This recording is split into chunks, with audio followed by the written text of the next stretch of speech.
Comment j'ai tradé le Nasdaq avec cette stratégie gagnante la semaine passée. Reste bien jusqu'à la fin de la vidéo parce que je vais tout expliquer en détail. Donc, prendre quoi noter parce que je vais te partager ici pas mal de tips qui vont vraiment pouvoir t'aider à toi aussi trader les marchés financiers. Donc, c'est parti. On va aller directement ici dans le vif du sujet et on va analyser le Nasdaq et le trade que j'ai passé de manière graphique. Donc, c'est parti. On commence. Donc, tu le vois ici, on est sur un Nasdaq qui a fortement rebondi par rapport notamment au tarif douanier de Donald Trump qu'il avait mis en place en avril. Donc là, tu le vois, on a eu un très très beau V-shape et on a carrément dépassé les précédents ATH qui étaient aux alentours des 22 400, 22 500. Et donc là, tu vois, on a eu un énorme momentum haussier. On a vraiment eu de l'appétence pour les assets à risque qui est revenu sur les marchés et donc ça a acheté massivement les actions et donc par corrélation, ça a acheté le Nasdaq. Et donc là, tu le vois très bien, on est vraiment sur une tendance haussière court, moyen et long terme. Alors, ce qui est intéressant, du coup, c'est qu'une fois que j'ai analysé ça, j'ai essayé de chercher, du coup, des billets pour passer à l'achat. Donc là, tu le vois en daily, on est vraiment caractérisé d'une tendance haussière. On a ici, tu le vois, des hauts de plus en plus hauts et également des bas de plus en plus hauts. Donc là, c'est vraiment caractéristique d'une théorie de dos dans une tendance haussière. Tu le vois ici. Donc, ce qui est intéressant, du coup, ici, c'est que ça nous donne, dans un premier temps, notre billet haussier sur le Nasdaq, qui va nous permettre, du coup, de rechercher ensuite des achats. Ensuite, on passe en H4. Et là, en fait, tu le vois, on a exactement la même chose. On a une phase d'expansion, retracement, expansion, retracement, etc. Et en fait, c'est exactement ce qu'on avait en daily, mais cette fois-ci avec des bougies H4. Donc là, en fait, on valide notre time frame daily avec notre time frame H4. Ensuite, on va commencer à aller sur du M15 et à rechercher un setup qui, moi, m'intéressait particulièrement et qui s'est déroulé jeudi dernier.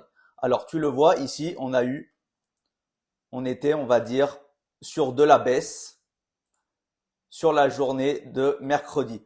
Donc là, tu le vois, il y avait des bas de plus en plus bas et également des hauts de plus en plus bas. Ensuite, ce qui a été intéressant, c'est qu'ici, on est venu récupérer de la liquidité et on a fait un point bas ici local. On est venu récupérer du coup ce plus bas pour aller liquider du coup tous les ordres avant de repartir à la hausse. Et en fait, ce qui est intéressant également ici, c'est qu'on a du coup switché de tendance où là, en M15, on est passé d'une tendance baissière à une tendance haussière avec un shosh à ce niveau-là, un change of character. Du coup, ça m'a donné une indication que potentiellement ici, on pouvait commencer à rechercher des achats. Et donc, ce qui m'a intéressé du coup derrière, c'est d'essayer de suivre le mouvement pour essayer de comprendre si les acheteurs allaient toujours être présents et si on avait vraiment switché de tendance.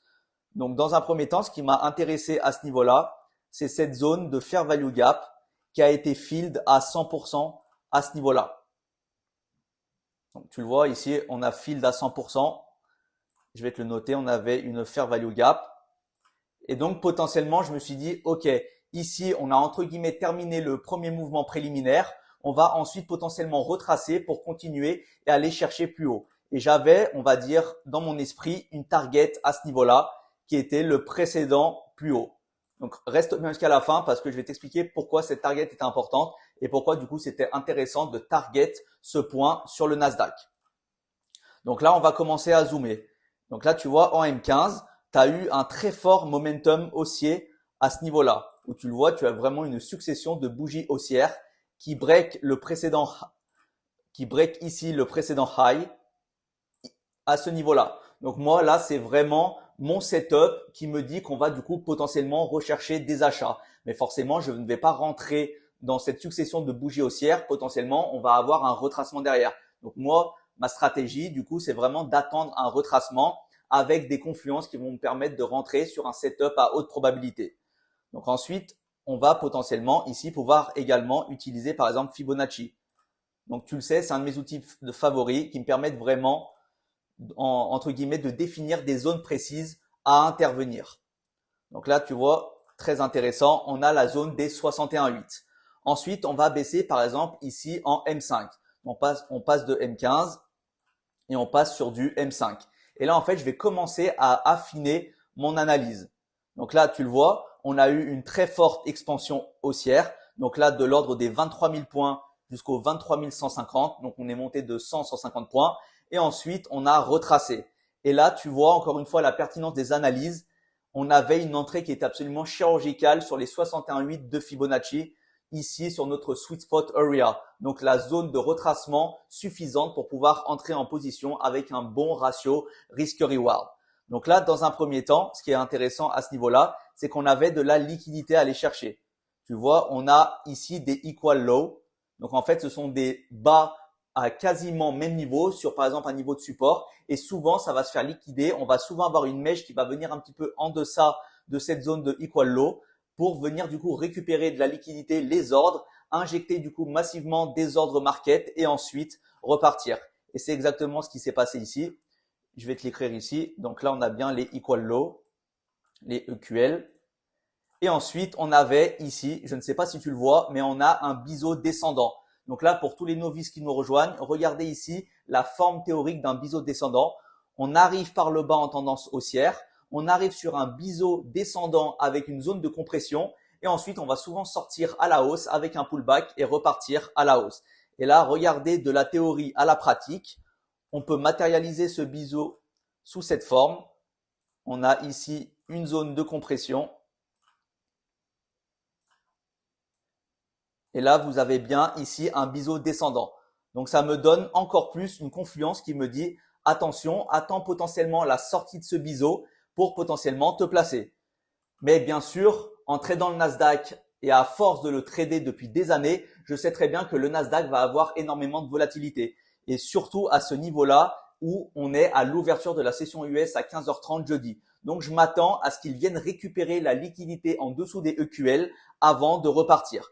Et donc là, en pré-session US, on a bien été récupéré le plus haut précédent. Et donc moi, là, j'avais toutes mes confluences pour me positionner à l'achat, à la sortie de ce biseau, avec un pullback, bien sûr, avec un excès où on vient récupérer de la liquidité. Et c'est exactement ce qui s'est passé ici. Vous le voyez, on a eu une sortie de ce biseau.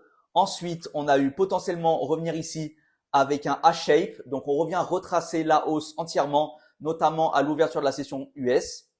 Là, si on était dans la théorie, on s'arrête à ce niveau-là pour ensuite repartir. Mais bien sûr, connaissant le Nasdaq et tous ces nombreux excès avec de la forte volatilité, il est venu récupérer la liquidité en dessous des EQL.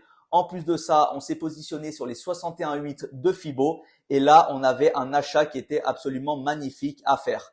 Et là, regardez, je vais vous le donner. Donc là, je vais simuler pour vous du coup l'achat que j'ai passé. Donc, je suis rentré au 23 067,5 à ce niveau-là avec un stop loss légèrement plus bas que le bas précédent avant cette impulsion haussière. Et j'ai target ici le précédent plus haut à ce niveau-là. Et je suis sorti. Bien sûr, j'aurais pu attendre, mais en fait, du coup, j'avais placé un trailing stop légèrement en dessous du précédent ATH qui avait été breaké et donc je me suis fait sortir à ce niveau-là aux alentours des 158 points de gain. Et donc, vous imaginez bien qu'ici, à 20 $ le pips ou à 20 $ le point sur un contrat futur Nasdaq, on est à plus de 3 000 $ de gain sur ce trade. Et là, vous avez rapidement une stratégie claire, simple et qui est gagnante.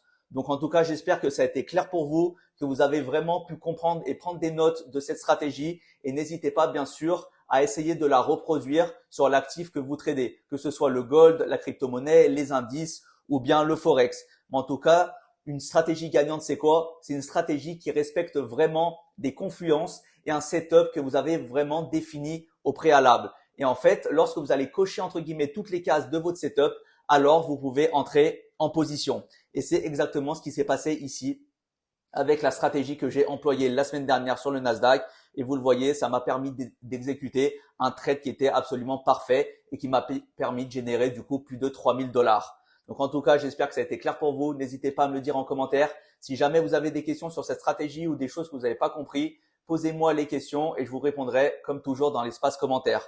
En tout cas, je vous souhaite une très bonne semaine de trading. On se retrouvera bien sûr comme toujours sur une prochaine vidéo sur YouTube.